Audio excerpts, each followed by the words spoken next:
Nobody announces it. There is no clear moment when it happens. One day you are sitting across from someone you have known for years, someone who has been part of the structure of your life, whose presence has been reliable, whose company has been easy and familiar.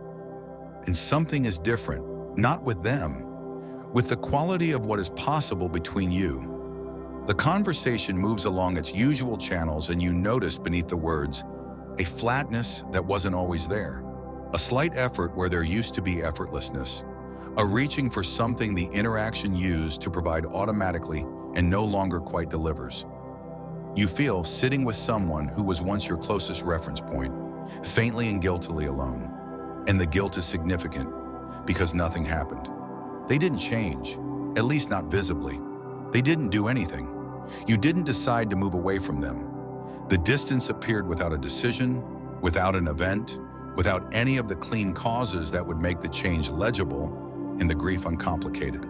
This is one of the loneliest and most poorly understood experiences available in a life of genuine development. Because the frameworks most people have for relationship endings are built around failure, the betrayal, the conflict, the fundamental incompatibility that was always there and finally became undeniable. Outgrowing someone fits none of these frameworks. It is not a failure of the relationship. It is not a failure of the person. It is the consequence of a particular kind of growth. And understanding precisely why it happens is the only way to navigate it with honesty and without unnecessary self-reproach. Part 1. What relationships are actually built on? To understand why people are outgrown, you have to see clearly what they were built on, because the foundation is not always what it appears to be. Relationships form at the intersection of two people's current states, not their essential natures, their current configurations, the specific level of development, the specific set of concerns, the specific emotional needs and behavioral patterns, and ways of understanding the world that both people happen to be inhabiting at the moment the connection forms.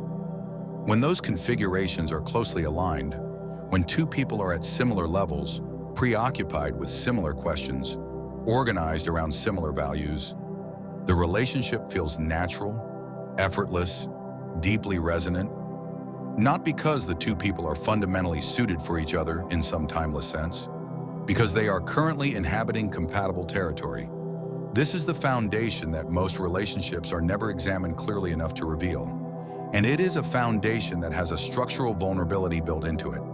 It is contingent on the configurations remaining compatible. If one person's configuration changes significantly, through genuine development, through a transformative experience, through sustained inner work that shifts the baseline from which they operate, and the other person's does not, the foundation shifts. Not because anyone did anything wrong, because the intersection that the relationship was built at no longer corresponds to where one of the people now is. The relationship didn't fail, the territory moved. Part 2. What development actually does to relationships? Genuine development, the kind that changes the nervous system's baseline, the kind that dissolves specific defenses and integrates specific shadow material, the kind that shifts what you need, what you can tolerate, and what feels alive versus what feels flat. This kind of development is not cosmetic. It changes the frequency at which you operate, not metaphorically, in the practical sense of changing what you need from interaction, what you can offer in it, and what registers as genuine contact versus surface exchange. As development progresses, certain things that were once sufficient become insufficient. The conversation that runs on complaint and gossip that was once comfortable begins to feel like a drain. The humor that deflects from anything real that was once companionable begins to feel like a wall. The relationship that is organized around a shared external activity but never goes beneath the surface that was once enough begins to feel like it is missing the point of what connection is for. This is not snobbery. It is not the spiritual ego deciding it has transcended ordinary people. It is a genuine change in what the developed nervous system can experience as nourishing contact. In the same way that a palate educated by genuine food finds it increasingly difficult to find satisfaction in what previously seemed perfectly adequate. The development changes the appetite, and relationships built around satisfying the old appetite cannot automatically satisfy the new one, regardless of the goodwill of everyone involved.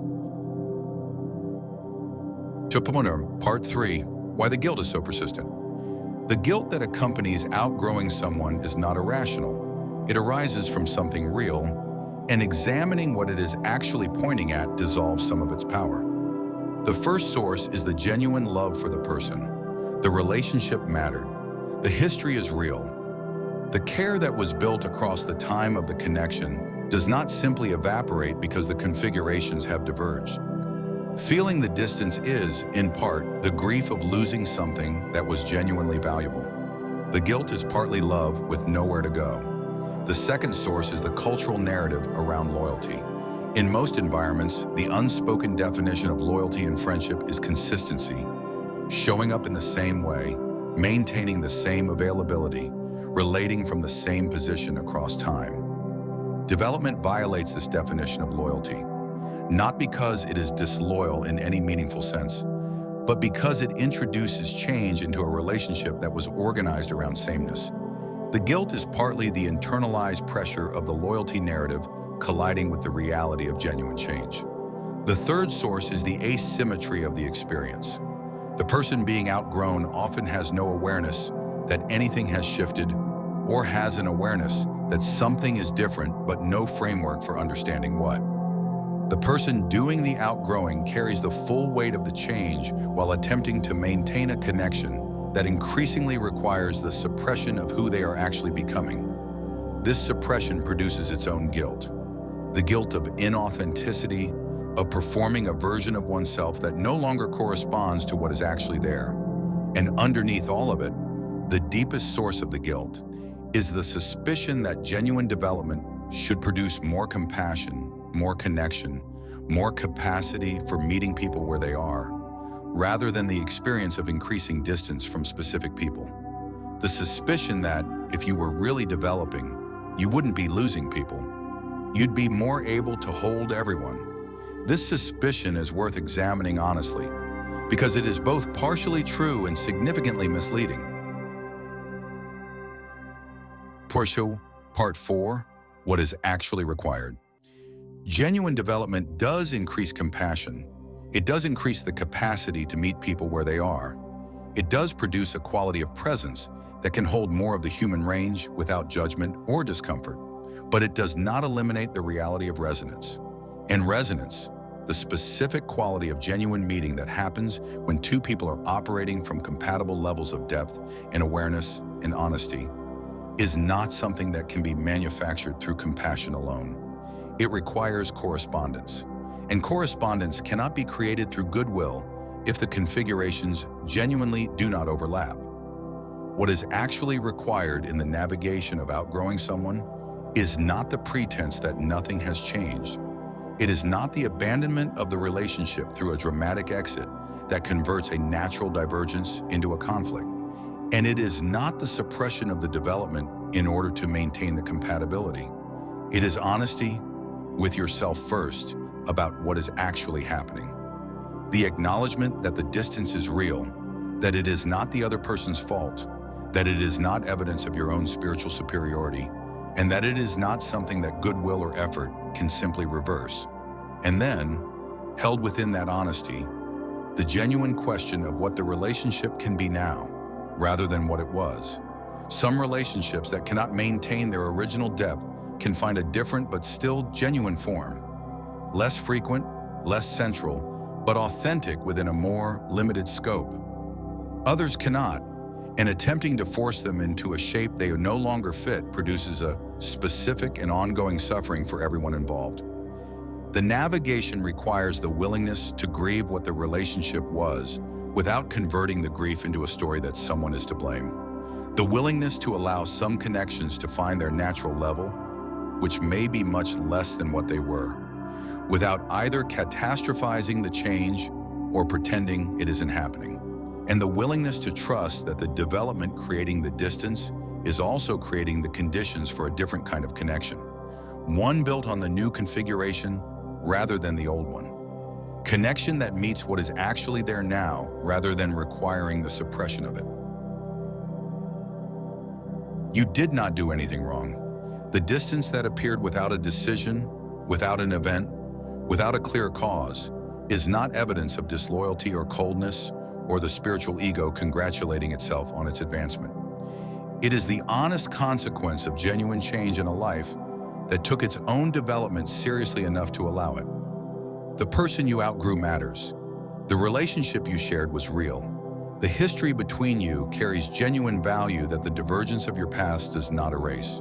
But you cannot go back to who you were before the development happened. Not sustainably. Not without paying the specific cost of inauthenticity that only those who have tried it for long enough understand. And you should not, because the version of you that existed at the intersection where the relationship was built was not the final version. It was one configuration among the ones your life has made available. And honoring the development, following it honestly, even when it creates distance, even when the distance produces guilt, even when staying smaller would be easier and less lonely in the short term, is the only way to become who you actually are. The people who belong to who you are becoming are not behind you. They are ahead, already inhabiting the territory your development is moving you toward. And the connection available there, built on the new configuration rather than the old one, is not a consolation prize for what was lost. It is what genuine meeting has always felt like. You are simply becoming someone who can finally receive it. If this names something you've been carrying without the language to explain it, share it. Someone you know is staying smaller than they are to maintain connections that can't hold who they're becoming. This might be the thing that finally gives them permission to keep growing. See you in the next one.